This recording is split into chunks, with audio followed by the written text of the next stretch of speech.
Unit number 9 space and satellite, خلا اور اس میں موجود سیارے۔ آج کے اس یونٹ میں ہم اسپیس کے بارے میں پڑھیں گے۔ خلا کیا ہوتی ہے، کون کون سی آرگنائزیشن ہیں جو اسپیس سے ریلیٹڈ جتنی بھی اسٹڈیز ہیں ان کو کنڈکٹ کرتی ہیں، اور سیٹلائٹس کیا ہوتے ہیں، سیٹلائٹس کی ہماری زندگی میں کیا اہمیت ہے، یہ کیوں ضروری ہے، اور کون کون سے ایسے سیٹلائٹس ہیں جو ابھی ہم اپنی لائف میں جن کو یوز کر رہے ہیں۔ اسپیس یا خلا کیا ہے، ہماری زمین کے ارد گرد خالی جگہ جس میں نہ ہوا ہے، نہ پانی، نہ ہی کوئی اور مادہ۔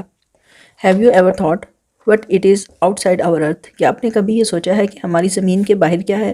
Where is it found? اور یہ زمین کہاں پر موجود ہے، کہاں واقع ہے؟ Our planet earth is floating in a vacuum zone having no air اور ایٹماسفیئر۔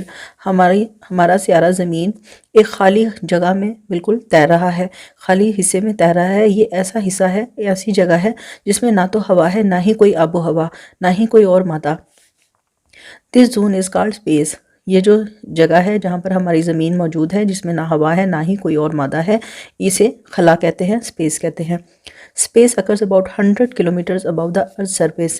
اسپیس یا خلا کہاں پر موجود ہے؟ ہماری زمین کی سطح سے 100 کلومیٹر جب اوپر چلے جائیں تو وہاں سے خلا کی حدود شروع ہوتی ہے۔ Space is not completely empty. It has dust particles, gases and other bits of matter floating in it۔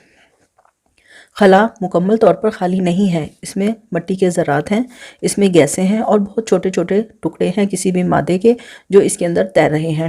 It is huge but no one knows exactly how big space is۔ It contains our solar system, millions of stars and other galaxies too۔ یہ بہت بڑی ہے لیکن حقیقت میں کسی کو بھی نہیں پتا کہ یہ کتنی بڑی ہے۔ اس کے اندر ہمارا نظام شمسی موجود ہے، اور اس نظام شمسی کے علاوہ یعنی ہمارے سورج اور اس کے گرد چکر لگاتے ہوئے مداروں میں سیاروں کے علاوہ بہت سارے دوسرے ستارے بھی موجود ہیں اس خلا میں، اور بہت ساری کہکشائیں بھی اسی خلا میں موجود ہیں۔ Without space exploration, it is not easy to tell how vast space is, but scientists have discovered various ways to explore space۔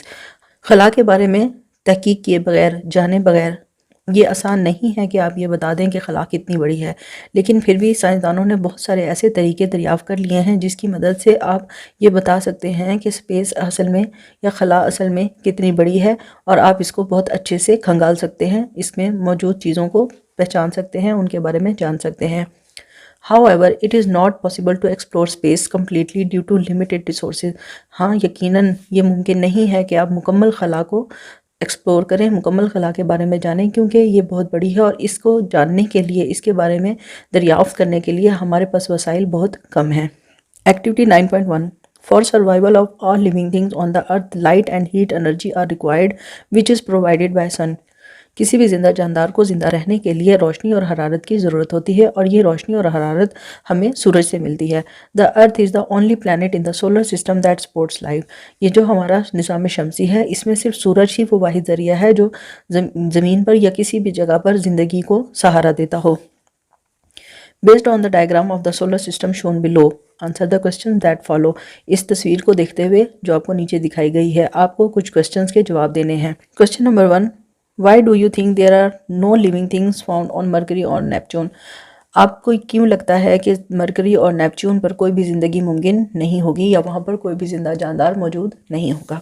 اس کی وجہ کیا ہے؟ Mercury has very high temperature and radiations as it is more close to the sun۔ Mercury پر کوئی زندگی کیوں نہیں ہو سکتی؟ کیونکہ یہ سورج کے بہت زیادہ قریب ہے، اسی وجہ سے اس کا درجہ حرارت بہت زیادہ ہے، اور اس پر سورج کی شعاعیں بہت تیز پڑ رہی ہیں۔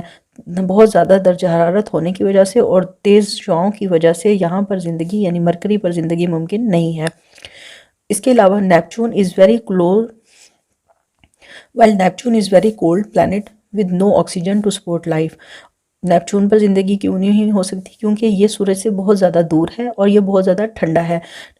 سورج سے دور ہونے کی وجہ سے اور ٹھنڈے ہونے کی وجہ سے یہاں نہ تو آکسیجن ہے اور نہ ہی کوئی ایسی زندگی کے آثار ہیں کہ وہاں پر زندگی ممکن ہو سکے۔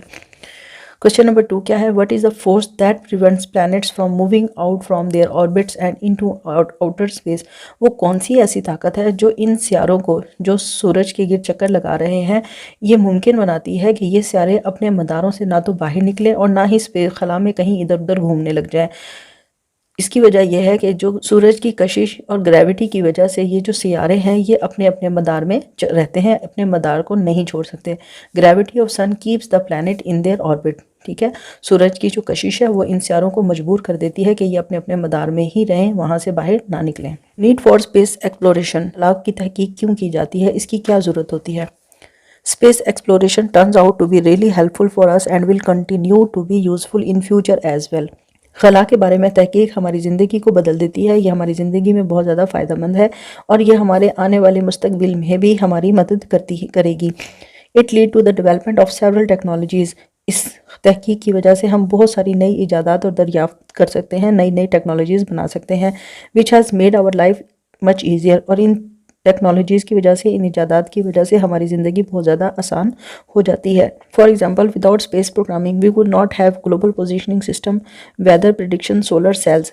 مثال کے طور پر اسپیس یا خلا میں ہونے والی تحقیق کے بعد تیار ہونے والے پروگرامز کی وجہ سے ہی ہم گلوبل پوزیشننگ سسٹم کو تیار کرنے کے قابل ہوئے ہیں. گلوبل پوزیشننگ سسٹم وہ سسٹم ہے جو زمین پر کسی بھی جگہ کے بارے میں آپ کو انفارمیشن دیتا ہے، یا آپ جس جگہ پر ہیں اس جگہ کے بارے میں آپ کو انفارمیشن دے دیتا ہے. اس کے علاوہ موسم میں ہونے والی تبدیلیوں کی پریڈکشن کے لیے ہم نے انہی اسپیس کی پروگرامز کو یوز کیا ہے، اور شمسی سیل یا شمسی توانائی کے ذرائع بھی ہم نے انہی گلوبل اسپیس پروگرامنگ سسٹمز کے ذریعے ہی حاصل کیے ہیں. Moreover, asteroids, small rocky objects that orbit around the sun, or comets, a small icy solar system body can hit the earth anytime. خلا کے بارے میں ہونے والی تحقیق سے ہمیں یہ بھی فائدہ ہوتا ہے کہ بہت سارے ایسٹرائڈس کیا ہوتے ہیں؟ چھوٹے چھوٹے پتھر یا چھوٹی چھوٹی چٹانیں جو کہ سورج کے گرد چکر لگا رہی ہوتی ہیں، یا پھر کومیٹس، ایسی چھوٹی چھوٹی برف کی ٹکڑے، یا نظام شمسی میں موجود چھوٹے چھوٹے اجسام. یہ دونوں چیزیں ایسٹرائڈس یا کومیٹس کبھی بھی زمین کے ساتھ آ کر ٹکرا سکتی ہیں. Systems in space can help us to divert such bodies coming towards Earth. اب اس اسپیس میں ہونے والی تحقیق یا جو ہم نے وہاں پر اپنے سیٹلائٹس وغیرہ چھوڑے ہوئے ہیں ان کی وجہ سے ہمیں یہ پتہ چل جاتا ہے کہ زمین کی طرف کوئی بھی ایسا آبجیکٹ، یعنی کوئی ایسٹرائڈ یا کوئی کومیٹ آ تو نہیں رہا. اگر ایسی کوئی چیز زمین کی طرف بڑھ رہی ہے تو ہم اب اس قابل ہیں کہ ہم اپنے زمین کی طرف آنے والے ان آبجیکٹس کو، ان چٹانوں کو زمین کی طرف آنے سے روک دیں، یعنی ان کا رخ بدل دیں. خلا کی تحقیق ہمارے لیے زندگی کے کچھ دوسرے عوامل میں بھی مددگار ہے. مثال کے طور پر ہماری زمین پر جو وسائل ہیں وہ محدود ہیں. ہم ان وسائل کو بہت زیادہ استعمال کر رہے ہیں. ایک دن یہ اس وسائل ختم ہونے ہیں اور ہماری انسانوں کی جو آبادی ہے وہ دن بدن بڑھ رہی ہے، تو ہمیں کوئی نہ کوئی ایسی جگہ ڈھونڈنے کی ضرورت ہے جہاں پر ہمیں یہ وسائل مزید مل جائیں، اور ہم اگر زمین پر جگہ کم ہو جائے، یہ وسائل کم ہو جائیں، تو ہم کسی دوسری ایسی جگہ پر جا کر رہ سکیں. The earth resources are found in limited amounts. زمین پر جو وسائل ہیں وہ بہت محدود مقدار میں ہیں. Rising human population is causing exploitation of these resources. بڑھتی ہوئی انسانی آبادی بہت زیادہ وجہ بن رہی ہے ان وسائل کی تیزی سے ختم ہونے کی. ایکسپلائٹیشن کہتے ہیں کسی بھی چیز کو بے جا استعمال، اتنا استعمال کہ اس کا ختم ہونے کا خطرہ ہو. Space can be a source of natural resources. خلا ہمیں اس طرح کا ایک ذریعہ دے سکتی ہے جہاں سے ہم ان قدرتی وسائل کو حاصل کر سکیں. Beside the reason mentioned, the most important in human nature. ان ساری چیزوں کے علاوہ، یعنی پوزیشننگ سسٹم یا ویدر پریڈکشن یا سولر سیلز یا ایسٹرائڈس کے ڈائیورژن کے علاوہ، ریسورسز کے علاوہ اور اہم چیز ہے جو انسانوں کی نفسیات میں یا انسانوں کی نیچر میں شامل ہے، وہ کیا ہے کہ اللہ سبحانہ وتعالیٰ has created us with the characteristics to explore the world around us. اللہ سبحانہ وتعالیٰ نے ہمارے اندر یہ خصوصیت پیدا کی ہے کہ ہم چیزوں کو کھوجتے ہیں، ہم چیزوں کی تحقیق کرتے ہیں، اپنے ارد گرد جو بھی چیز ہمیں ملتی ہے ہم اس کے بارے میں اس کی خصوصیات کو ڈھونڈنے کی کوشش کرتے ہیں. Exploring space gives us an opportunity to learn about new worlds and build advanced technologies. خلا کے بارے میں تحقیق ہمیں یہ موقع دیتی ہے کہ ہم اپنی دنیا میں ایک ارد گرد چیزوں کے بارے میں جانیں اور اس کے علاوہ کچھ نئی چیزوں کو ایجاد بھی کر سکیں. Different agencies are working to explore space. بہت سارے ایسے ادارے ہیں جو کہ خلا کے بارے میں تحقیقات کر رہے ہیں اور اب اپنا کام سر انجام دے رہے ہیں. The role of National Aeronautics and Space Administration is exploring space in immense. اس معاملے میں یعنی خلا کی تحقیق کے بارے میں ایک ادارہ national aeronautics and space administration یعنی ناسا، جس کا مخفف ہے ناسا، اس کا کردار بہت اہم ہے۔ خلا کی تحقیق میں ناسا کا کردار بہت اہم ہے۔ ایمنس کہتے ہیں بہت اہم کردار کو۔ ناسا کیا ہے؟ NASA is an independent agency of the U S government. U S A کی گورنمنٹ کی طرف سے ایک ایسا ادارہ ہے جو کہ انڈیپینڈنٹلی کام کرتا ہے، یہ کسی کا محتاج نہیں ہے، یہ اپنے کام کرنے میں آزاد ہے۔ It was established in 1958. یہ ادارہ 1958 میں بنا تھا۔ NASA is responsible for space programs and space research. خلا میں بننے والے تمام پروگرامز جو بھی وہاں پر کام ہو رہے ہوں یا وہاں پر جو بھی تحقیق ہو اس کی ذمہ داری ناسا پر ہے۔ What NASA has done. اب تک ناسا نے کون کون سے کام کیے ہیں؟ The first program launched by NASA to learn about human survivability in space was Project Mercury. NASA کا سب سے پہلا کام کیا تھا کہ اس نے پروجیکٹ مرکری ڈیولپ کیا تھا، تیار کیا تھا، اور اس پروجیکٹ مرکری کا مقصد یہ تھا کہ مرکری پر چیک کیا جائے کہ وہاں پر آیا انسانوں کی زندگی ممکن ہے یا نہیں ہے۔ Other program such as project Gemini and project Apollo help NASA learn about flying in space. دوسرے یعنی پروجیکٹ مرکری کے علاوہ کچھ اور پروجیکٹس بھی ہیں جیسے کہ پروجیکٹ جیمینائی یا پروجیکٹ اپولو۔ ان دونوں پروجیکٹوں کا مقصد یہ تھا کہ خلا میں اڑتی ہوئی چیزوں کے بارے میں یا کس طرح اڑا جائے گا ان ساری چیزوں کی تحقیق کی جائے۔ The first human landing on moon is 1969 was a result of this program. اور خلا میں اڑنے کے لیے تیار ہونے والے ان پروجیکٹ کی ہی وجہ سے پہلی دفعہ چاند پر ایک انسان نے اپنے قدم رکھے تھے۔ The robotic space probes of NASA have visited every planet in the solar system and other space bodies.